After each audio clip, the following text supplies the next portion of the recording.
E aí, meus amigos, tudo bem com vocês? Hoje eu vou falar sobre um tema bem interessante. Será que eu disponibilizo o meu imóvel para um dia ou não? Antes de qualquer coisa, já vou aproveitar e pedir para você se inscrever aqui. Eu tenho produzido bastante conteúdo aí para você, for free, tá? Para você melhorar suas coisas aí, das administrações aí dos seus imóveis, dos procedimentos, enfim, né? Pegar alguma coisa de útil, não é mesmo? E aplicar para o seu dia a dia. Mas agora eu vou falar sobre um tema que é um pouco inquietante, né? Muita gente fica meio na dúvida se vale a pena, se não vale a pena. E eu vou revelar uma dica muito legal que eu aplico nos meus tarifários e que pode ser muito útil para você. Mas fica até o final do vídeo que eu falo para você.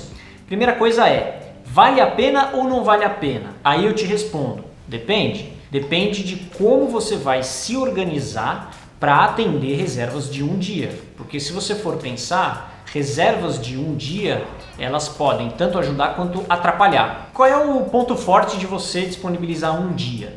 Existe um mercado gigantesco de pessoas que só ficam um dia. Então, se você tem um imóvel e você tem condições de habilitar essa opção, né? Habilitar a opção não, simplesmente você configurar que a sua estadia mínima é de um dia e receber reservas assim, né? Só que tem que tomar cuidado, porque vamos supor que você esteja com uma data que nem o carnaval, por exemplo, e você está com a opção de um dia habilitado. Imagina o cara vai lá e reserva um dia no meio do teu carnaval. Caso isso aconteça, é ruim, né? Se você não sabe que isso podia acontecer, isso acontece. Mas existe uma técnica muito legal para você pelo menos planejar aonde que você quer potenciais dias de um dia, né? Potenciais reservas de um dia. Então acho que a primeira coisa você primeiro precisa entender como é que você faz a sua estrutura. Então, por exemplo, se você tem uma reserva de um dia e aí no dia seguinte, no check-out, quanto tempo você leva para arrumar o apartamento de novo para o próximo? Porque se você fizer reservas de um dia e ficar mais um dia para arrumar, né? A pessoa às vezes vai limpar, demora, ou você mesmo que limpa e trabalha, só vai de noite e tudo mais, talvez não valha a pena, né? Então talvez se valesse a pena um fluxo grande, né? Tem anfitriões que eu conheço que trabalham com diárias mínimas de um dia e tem uma saída muito grande, né? Tem uma procura muito grande. Um outro ponto que você tem que levar em consideração é qual é o custo que você tem em operar uma diária. Por exemplo, vai ter uma diarista que trabalha para você, como que vai ser isso? Porque você vai pagar essa pessoa. Será que essa pessoa vai ter disponibilidade para fazer esse fluxo intenso? Para você ter uma ideia, a minha estadia mínima é de 3 noites, de 3 a 4 noites dependendo do imóvel. Eu tenho uma média de 5 estadias por mês. Com uma diária pode ser que você tenha mais, pode ser que você tenha 8, 10 estadias por mês, né? Então você vai ter aí 8 trocas de enxoval, 8 limpezas e tudo mais. Então você tem que botar na ponta do lápis para saber se o custo que você vai ter operacional vale a pena. Agora, se for você, sei lá, você mora no mesmo prédio e você mesmo que faz tudo, aí pode ser que compense, porque todo o valor da taxa de limpeza, como vai ter mais taxa de limpeza, caso você cobre, você consegue faturar mais nesse sentido, né? Ou se você tiver uma outra estratégia que você consiga minimizar custo, você consegue auferir melhores ganhos, não é mesmo? Só que é um desgaste muito grande, porque você vai ter que, cada reserva é uma coisa à parte, né? Porque você vai ter que receber a pessoa, vai ter que estar tudo bonitinho, lavadinho, tal. Será que você vai ter tempo de lavar todo o enxoval? Será que você vai ter troca o suficiente para que enquanto uma está lavando, você já tem que colocar uma outra porque o cara vai chegar. Então tudo isso tem que ser levado em consideração para saber se vale a pena ou não vale a pena. Então, por um lado, você ganha mais na taxa de limpeza e talvez você consiga fechar alguns buraquinhos no meio do calendário,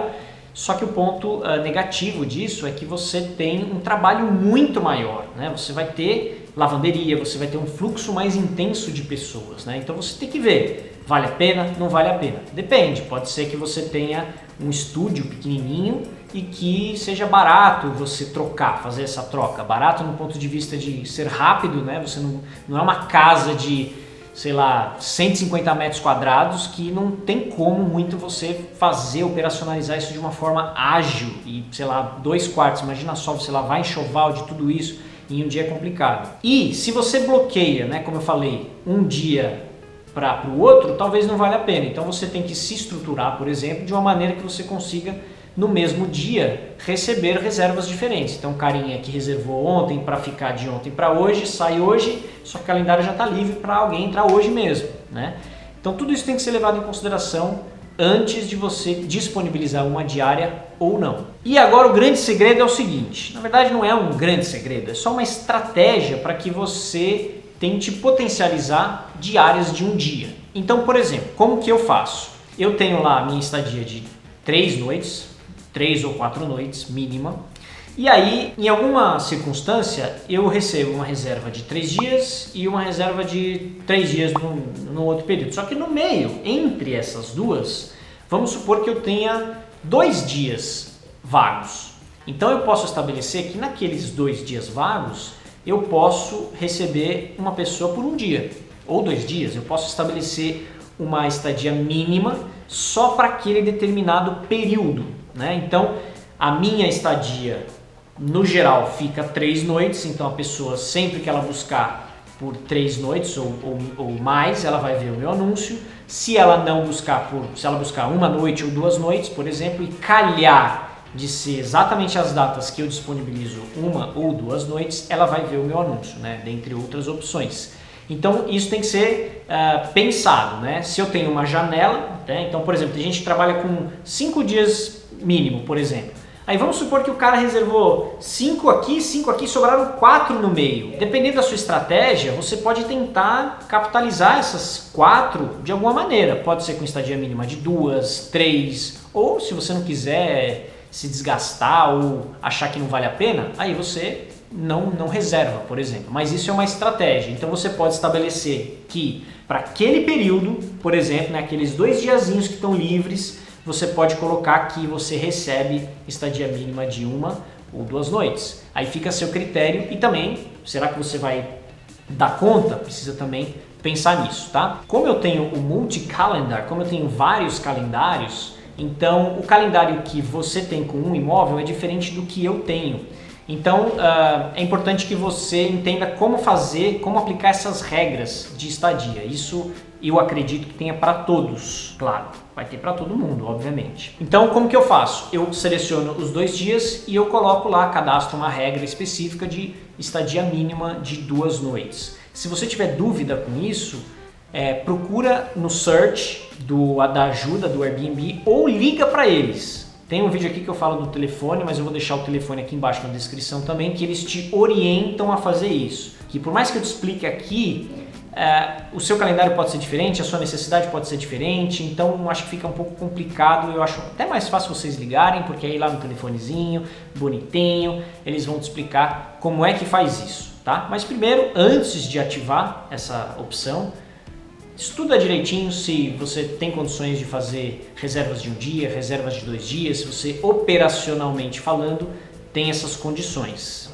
Uma coisa importante, se você deixa pré-determinado que a sua estadia mínima é de 1 noite, você pode fazer o inverso. Então, por exemplo, você colocou no sistema lá a estadia mínima de 1 noite e máxima de 30 dias, por exemplo. E aí tem um feriado, aí você tem que ir lá naquele feriado e fazer o inverso. Colocar que a estadia mínima para aquele momento do feriado é de 3, 4 noites, né? Para você ter o inverso. Se você for, por exemplo, tiver uma acomodação que você, como regra, é um dia e não importa quando seja, né? Exceto datas específicas como feriado para você conseguir rentabilizar mais, né? E ter menos dor de cabeça, porque, né?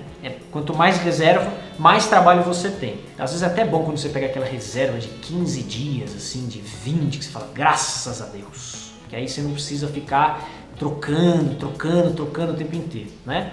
Então é isso, espero que você tenha gostado desse vídeo, ajuda aqui, pelo amor de Deus, dando joia os troços que o povo faz aí, porque aí eu fico rico e você me ajuda, tá bom? Mentira. É isso, até o próximo vídeo. Eu tô olhando para baixo aqui, tem um papel aqui com a cola do que eu tô fazendo, do que eu tô entendeu? Que eu escrevi aqui, porque senão não dá para lembrar tudo aí, tá bom? Então, no próximo vídeo a gente se fala.